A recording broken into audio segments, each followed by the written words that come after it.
Bayangkan kalian naik pesawat antariksa dan pergi keluar angkasa dengan kecepatan mendekati cahaya. Ketika pulang, kalian menemukan bahwa teman-teman kalian di bumi sudah tua, sementara kalian sendiri masih muda. Ini bukan adegan film fiksi ilmiah, melainkan salah satu prediksi teori relativitas Einstein yang dijelaskan dengan simpel tapi keren oleh Bertrand Russell dalam bukunya dengan judul yang sama. Buku ini meski ditulis puluhan tahun lalu, tetap relevan untuk generasi muda yang penasaran dengan cara kerja alam semesta. Bagi kalian yang suka eksplorasi sains tapi nggak mau pusing dengan rumus ribet, Russell adalah tutor yang tepat.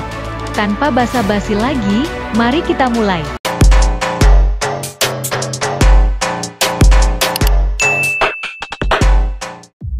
Pertama, kita perlu pahami bahwa buku Bertrand Russell ini bukan sekadar ulasan teori Einstein, tapi juga pintu masuk untuk berpikir kritis tentang ruang, waktu, dan gravitasi.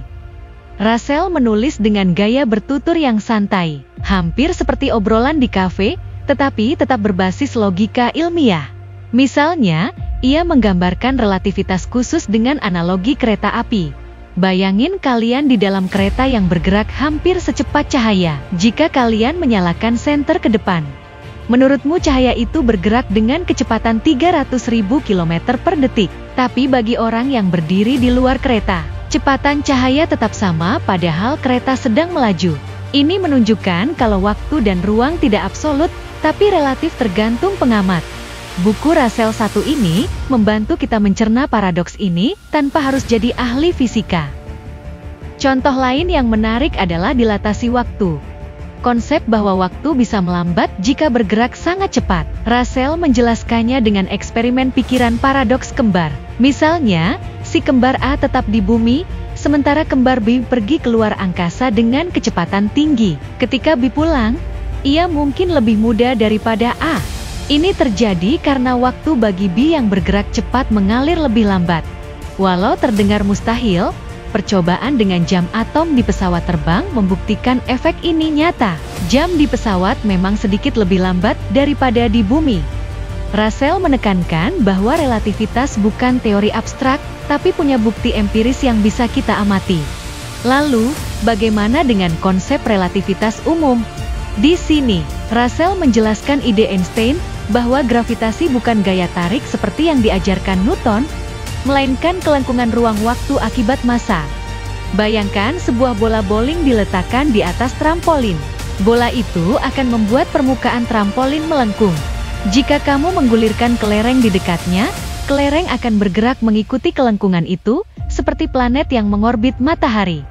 Russell menggunakan analogi ini untuk menggambarkan bagaimana bumi menekuk ruang waktu di sekitarnya, sehingga bulan tetap berada di orbitnya. Konsep ini juga menjelaskan mengapa cahaya dari bintang bisa membelok saat melewati matahari, sesuatu yang dibuktikan dalam gerhana matahari tahun 1919. Salah satu bagian paling mind-blowing dari buku ini adalah pembahasan tentang lubang cacing atau wormhole dan perjalanan waktu. Menurut relativitas umum, jika ruang waktu bisa melengkung, mungkin ada jalan pintas yang menghubungkan dua titik jauh di alam semesta. Tapi Russell juga mengingatkan, kalau ini masih spekulasi. Untuk membuat lubang cacing stabil, dibutuhkan materi eksotis dengan energi negatif, sesuatu yang belum ditemukan. Meski begitu, ide ini menginspirasi banyak cerita fiksi ilmiah seperti film Interstellar atau Star Trek. Bagi generasi muda, bagian ini seperti ajakan untuk berimajinasi kalau suatu hari kita benar-benar bisa melintasi waktu. Tapi jangan salah, Russell tidak hanya bicara teori, ia juga menyentuh aplikasi praktis relativitas dalam teknologi modern. Contoh paling dekat adalah teknologi GPS. Satelit GPS bergerak sangat cepat di orbit bumi, sehingga waktu di dalamnya melambat sekitar 7 mikrodetik per hari akibat relativitas khusus. Selain itu, karena satelit berada di area gravitasi lebih lemah dalam relativitas umum, waktu mereka juga lebih cepat 45 mikrodetik per hari. Jika tidak dikompensasi, error ini akan membuat GPS meleset 10 km per hari.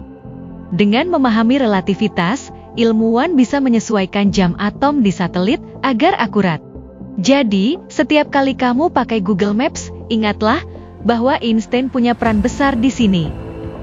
Buku Russell ini juga membahas paradoks-paradoks filosofis dari relativitas. Misalnya, jika waktu relatif, apakah waktu sekarang yang kita rasakan benar-benar universal?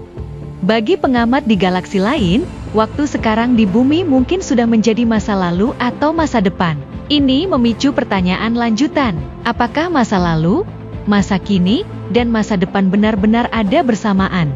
Russell tidak memberi jawaban pasti, tapi mendorong kita untuk berpikir terbuka. Bagi Gen Z dan milenial yang terbiasa dengan konsep multiverse di film Marvel, gagasan ini mungkin terdengar familiar. Tapi kalian harus ingat Russell sudah membicarakannya jauh sebelum itu. Yang menarik, buku ini juga menyentuh hubungan antara sains dan filsafat. Relativitas bukan hanya teori fisika, tapi juga tamparan bagi pandangan klasik tentang realitas absolut. Sebelum Einstein, banyak filsuf percaya bahwa ruang dan waktu adalah panggung, tetap tempat kejadian alam berlangsung. Tapi relativitas mengajarkan bahwa panggung itu sendiri lentur dan dinamis seperti kain elastis yang bisa ditarik atau ditekuk. Ini mengubah cara manusia memandang eksistensi mereka di alam semesta. Bagi kalian yang suka diskusi filosofis, bagian ini bakal memicu debat seru.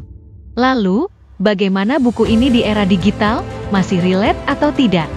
Jawabannya ada di teknologi masa depan seperti komputasi kuantum dan eksplorasi antariksa.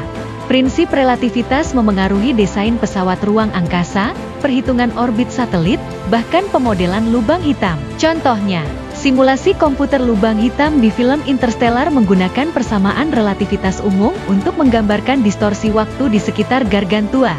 Tanpa pemahaman tentang teori Einstein, adegan 1 jam di planet Miller setara dengan 7 tahun di bumi itu tak akan tercipta. Tapi Russell juga mengingatkan kalau relativitas bukanlah akhir dari segalanya.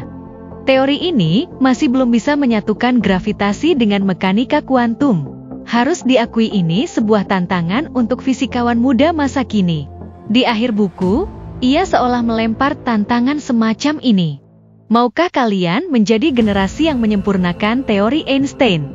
Pesan ini penting untuk kalian yang tertarik berkarir di fisika teoritis atau astronomi. Buat kalian yang masih penasaran, kalian bisa beli bukunya di toko buku kesayangan kalian. Selamat penasaran dan tetap belajar. Sampai jumpa di video berikutnya.